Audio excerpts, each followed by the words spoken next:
Hello, and welcome to a little ASMR reading video. Today I'm going to be reading Hitchhiker's Guide to the Galaxy. It's one of my favorite books of all time by Douglas Adams. It's a very nice book, so I thought I'd give it a bit of a try, because people have told me that I have a nice soothing voice, so I should do an ASMR video, so here we are. Anyway. Chapter 1. The house stood on a slight rise just on the edge of the village. It stood on its own and looked over a broad spread of West Country farmland. Not a remarkable house by any means. It was about 30 years old, squattish, squarish, made of bricks, and had 4 windows set in front of a size and proportion which more or less exactly failed to please the eye. The only person for whom the house was in any way special was Arthur Dent, and that was only because it happened to be the one he lived in. He had lived in it for about 3 years, ever since he moved out of London, because it made him nervous and irritable. He was about 30 as well, dark-haired, never quite at ease with himself. The thing that used to worry him most was the fact that people have always used to ask him what he was looking so worried about. He worked in local radio, which he always used to tell his friends was a lot more interesting than they probably thought. It was, too. Most of his friends worked in advertising. On Wednesday night, it had rained very heavily. The lane was wet and muddy, but the Thursday morning sun was bright and clear as it shone on Arthur Dent's house for what it was to be the last time. It hadn't properly registered with Arthur that the council wanted to knock down his house and build a bypass instead.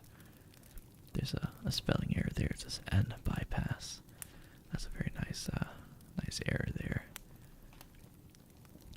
At 8 o'clock on Thursday morning, Arthur didn't feel very good. He woke up blearily and got up, wandered blearily around his room, opened a window, saw a bulldozer, found his slippers and stomped off to the bathroom to wash, toothpaste on the brush, scrub. Shaving mirror. Pointing at the ceiling, he adjusted it. For a moment it reflected a second bulldozer through the bathroom window. Properly adjusted, it reflected Arthur Dent's bristles. He shaved them off, washed, dried, and stomped off to the kitchen to find something pleasant to put in his mouth. Kettle, plug, fridge, milk, coffee, yawn. The word bulldozer wandered through his mind for a moment in search of something to connect with. The bulldozer outside the kitchen window was quite a big one. He stared at it. Yellow, he thought, and stomped off to his bedroom to get dressed. Passing the bathroom, he stopped to drink a large glass of water and another. He began to suspect that he was hungover. Why was he hungover? Had he been drinking the night before? He supposed that he must have been. He caught a glint in the shaving mirror. Yellow, he thought, and stomped on to the bedroom. He stood and thought. The pub, he thought. Oh dear, the pub. He vaguely remembered being angry about something that seemed important. He'd been telling people about it at great length, he rather suspected. His clearest visual recollection was of glazed looks on other people's faces. Something about a new bypass he had just found out about. It had been in the pipeline for months, only no one seemed to have known about it. Ridiculous. He took a swig of water. It would sort itself out, he decided. No one wanted a bypass. The council didn't have a leg to stand on. It would sort itself out. God, what a terrible hangover it had earned him, though. He looked at himself in the wardrobe mirror. He stuck out his tongue. Yellow, he thought. The word yellow wandered his mind in search of something to connect with. 15 seconds later, he was out of the house and lying in front of a big, yellow bulldozer that was advancing up his garden path. Mr. L. Prosser was, as they say, only human. In other words, he was a carbon-based life form descended from an ape. More specifically, he was 40, fat and shabby, worked for the local council. Curiously enough, though, he didn't know it. He was also a direct male line descendant of Genghis Khan, though interventing generations and racial mixing had so juggled his genes that he had no discernible Mongoloid characteristics, and the only vestiges left in Mr. L. Prosser of his mighty ancestry were a pronounced stoutness about the turn and a predilection for little fur hats. He was by no means a great worrier. In fact, he was a nervous, worried man. Today, he was particularly nervous and worried because something had gone wrong with his job, which was to see that Arthur Dent's house got cleared out of the way before the day was out. "Come off it, Mr. Dent," he said. "You can't win, you know it. You can't lie in front of the bulldozer indefinitely." He tried to make his eyes blaze fiercely, but they just wouldn't do it. Arthur lay in the mud and squelched at him. Not exactly sure what squelched means, but I like it. I'll start using that. After I look it up, of course. "I'm game," he said. "We'll see who rusts first." "I'm afraid you're going to have to accept it," said Mr. Prosser, gripping his fur hat and rolling it round the top of his head. "The bypass has got to be built. It's going to be built." "First I've heard of it," said Arthur. "Why is it going to be built?" Mr. Prosser shook his finger at him for a bit, then stopped and put it away again. "What do you mean, why is it got to be built?" he said. "It's a bypass. You've got to build bypasses." Bypasses are devices which allow some people to drive from point A to point B very fast, while other people dash from point B to point A very fast. People living at point C, being a point directly in between, are often given to wonder what's so great about point A. So many people of point B are so keen to get there. And what's so great about point B? So many people of point A are so keen to get there. They often wish that people would just once and for all work out where the hell they want it to be. That's a naughty word.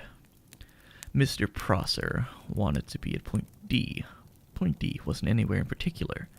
It was just any convenient point, a very long way from points A and B. He would have a very nice little cottage at point D with access over the door and spend a pleasant amount of time at point E, which would be the nearest pub.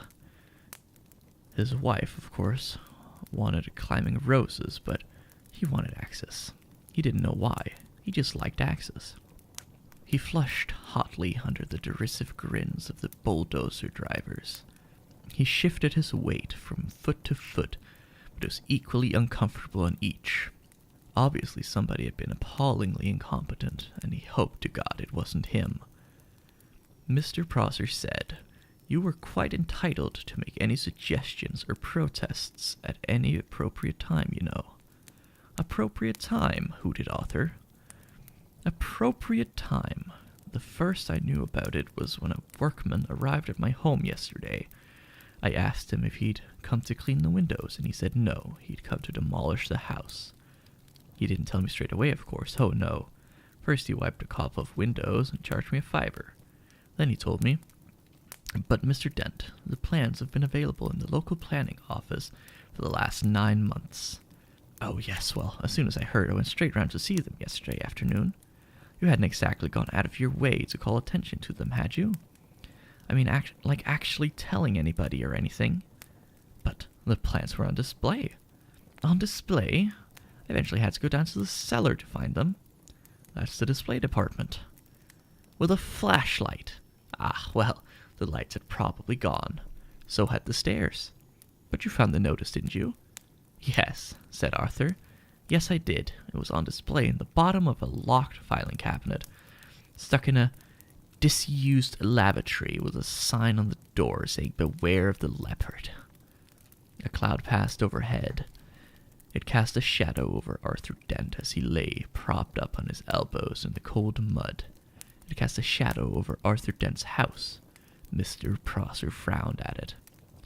It's not as if it's a particularly nice house, he said. I'm sorry, but I happen to like it. You'll like the bypass? Oh, shut up, said Arthur Dent. Shut up and go away and take your bloody bypass with you. You haven't got a leg to stand on, and you know it. Mr. Prosser's mouth opened and closed a couple of times, while his mind was for a moment filled with inexplicable but terribly attractive visions of Arthur Dent's house being consumed with fire, and Arthur himself running, screaming from the blazing ruin with at least 3 hefty spears protruding from his back. Mr. Prosser was often bothered with visions like these, and they made him feel very nervous. He stuttered for a moment, and then pulled himself together. Mr. Dent, he said. Hello? Yes, said Arthur. Some factual information for you. Have you any idea how much damage that bulldozer would suffer if I let it roll straight over you? How much? Said Arthur. None at all, said Mr. Prosser, stormed nervously off, wondering why his brain was filled with 1,000 hairy horsemen all shouting at him. By a curious coincidence, none at all is exactly how much suspicion the ape descendant Arthur Dent had that one of his closest friends was not descended from an ape, but was in fact from a small planet in the vicinity of Beltagese, and not from Guildford, as he usually claimed. Arthur Dent had never ever suspected this. This friend of his had arrived on the planet some 15 Earth years previously, and he had worked hard to blend himself into Earth's society, with, it must be said, some success. For instance, he had spent those 15 years pretending to be an out-of-work actor, which was plausible enough. He had made one careless blunder, though. He had skimped a bit on his preparatory research. The information he had gathered had led him to choose the name Ford Prefect as being nicely inconspicuous. He was not conspicuously tall. His features were striking, but not conspicuously handsome. His hair was weary and gingerish, brushed backwards from the temples. His skin seemed to be pulled backwards from the nose. There was something very slightly odd about him, but it was difficult to say what it was. Perhaps it was that his eyes didn't blink often enough, and when you talked to him for any length of time, your eyes began involuntarily to water on his behalf. Perhaps it was that he smiled slightly too broadly and gave people the unnerving impression that he was about to go for their neck. He struck most of the friends he had made on Earth as an eccentric, but a harmless one. An unruly boozer with some oddish habits. For instance, he would often gate crash university parties, get badly drunk, and start making fun of any astrophysicist he could find till he got thrown out. Sometimes he would get seized with oddly distracted moods and stare into the sky, as if hypnotized, until someone asked him what he was doing. Then he would start guiltily for a moment, relax and grin. Start guiltily for a moment, that's another weird one there. Oh, just looking for flying saucers, he would joke, and everyone would laugh and ask him what sort of flying saucers he was looking for. Green ones, he would reply with a wicked grin, laugh wildly for a moment, and then suddenly lunge to the nearest bar and buy an enormous round of drinks. Evenings like this usually ended badly. Ford would get out of his skull and whiskey, bundle into a corner with some girl, and explain to her in slurred phrases that honestly the color of flying saucers didn't matter that much, really. Thereafter, staggering, semi-paralytic down the streets, he would often ask passing policemen if they knew the way to Beltagese. The policeman would often say something like, "Don't you think it's about time you went home, sir?" "I'm trying to, baby. I'm trying to," is what Ford invariably replied on these occasions. In fact, what he was really looking out for when he was staring distractedly into the night sky was any kind of flying saucer at all. The reason he said green was that green was the traditional space livery of the Beltagese trading scouts.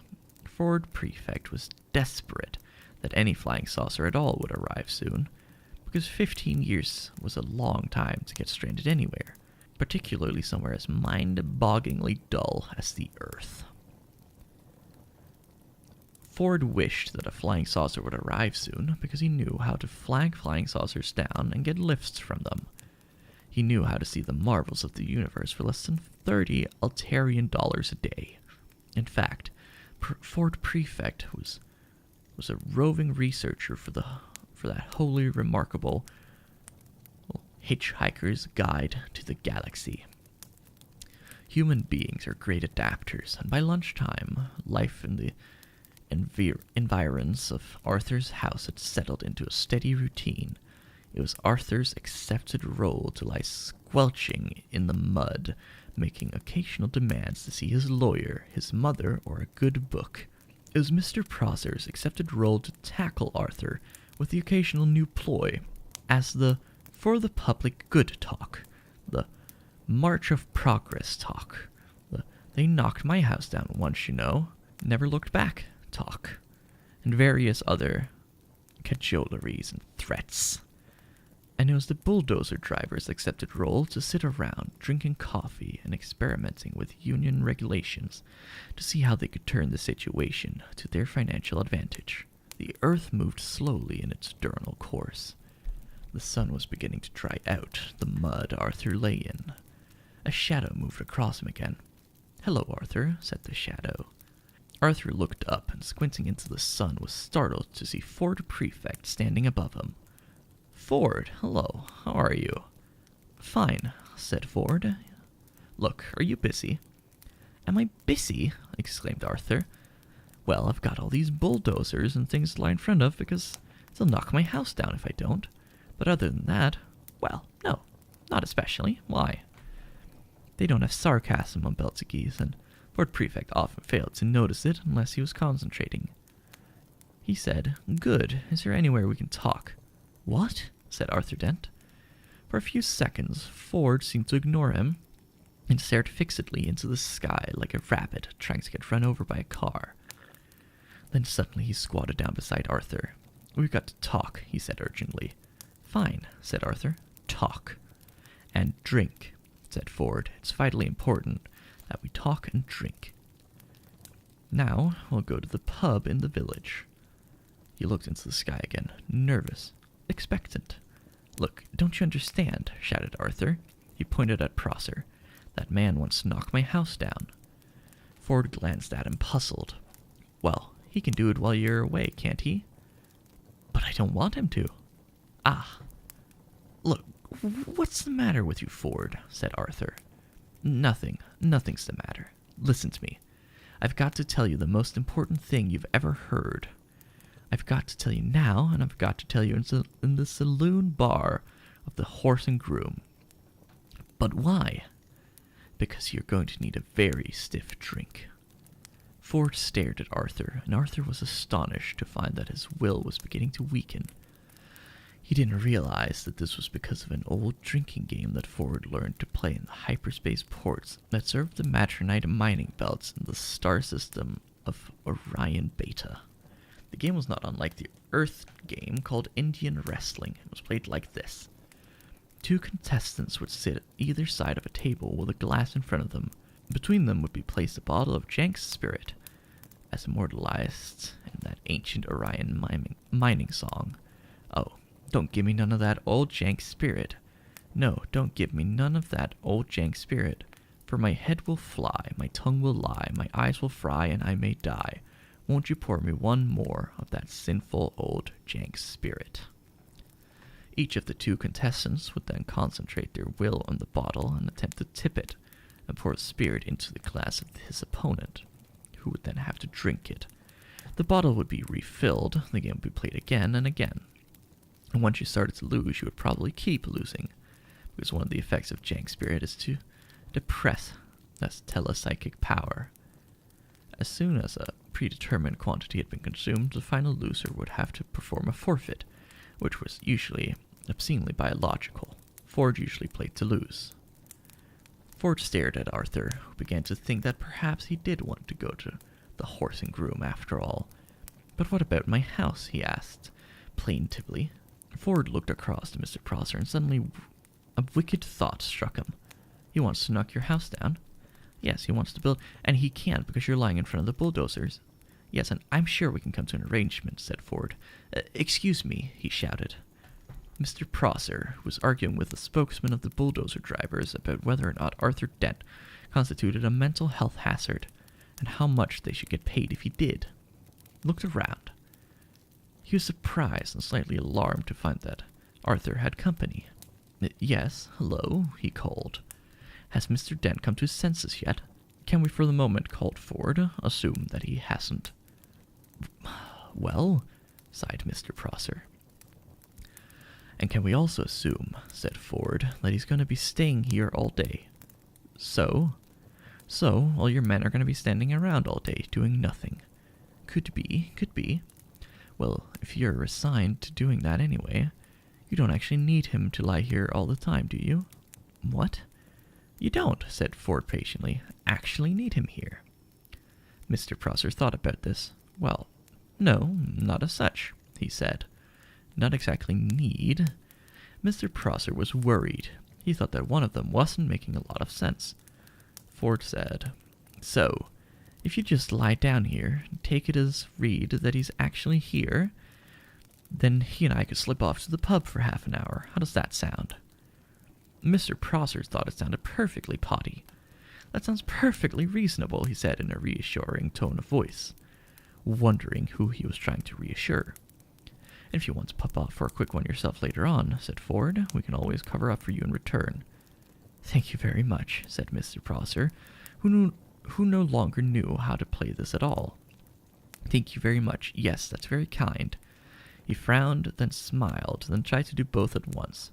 Failed, grasped hold of his fur hat, and rolled it fitfully round the top of his head. You could only assume that he had just won.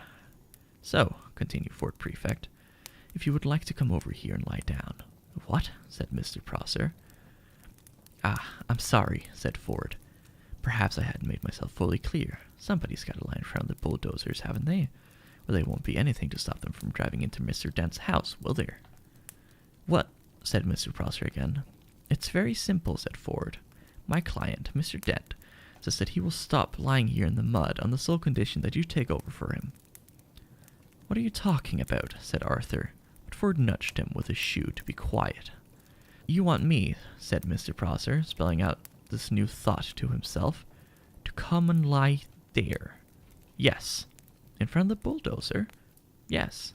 Instead of Mr. Dent? Yes. In the mud. In, as you say, the mud. As soon as Mr. Prosser realized that he was substantially the loser after all, it was as if a weight lifted itself from his shoulders. This was more like the world as he knew, he sighed. In return, for which you will take Mr. Dent with you down to the pub. That's it, said Ford. That's it exactly. Mr. Prosser took a few nervous steps forward and stopped. Promise? He said. Promise, said Ford. He turned to Arthur. Come on, he said to him. Get up and let the man lie down. Arthur stood up, feeling as if he was in a dream. Ford beckoned to Prosser, who sadly, awkwardly sat down in the mud. He felt that his whole life was some kind of dream, and he sometimes wondered whose it was and whether they were enjoying it. The mud folded itself round his bottom and his arms and oozed into his shoes. Ford looked at him severely. And no sneaking knocking down Mr. Dent's house whilst he's away, all right? He said. The mere thought, growled Mr. Prosser. Hadn't even begun to speculate. He continued, settling himself back, about the merest possibility of crossing my mind. He saw the bulldozer drivers' union representative approaching and let his head sink back and close his eyes.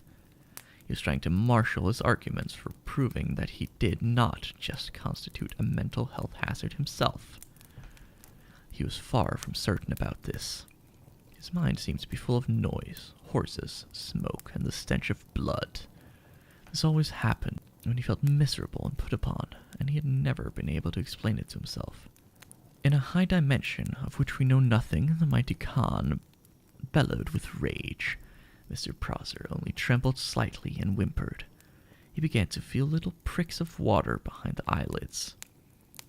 Bureaucratic cuck-ups, angry men lying in the mud, indecipherable strangers handing out inexplicable humiliations, and an unidentified army of horsemen laughing at him in his head. What a day. What a day. Ford Prefect knew that it didn't matter a pair of dingoes' kidneys whether Arthur's house got knocked down or not now. Arthur remained very worried. But can we trust him, he said. Myself, I trust him to the end of the earth, said Ford. Oh yes, said Arthur. And how far is that? About 12 minutes away, said Ford. Come on, I need a drink. That's the end of chapter 1. I hope you enjoyed this little reading. It's one of my favorite books. I hope you'll pick it up yourself. It's a very long series. I think there's 3 books. I have the full collection myself, so for me it's only 1, but it's a very nice series. I hope you'll pick it up, and also, I know I already said that, but yeah, I also hope you may subscribe for more videos in the future, maybe more readings. Let me know in the comments if that's what you want. I'm also open to suggestions for other kinds of videos.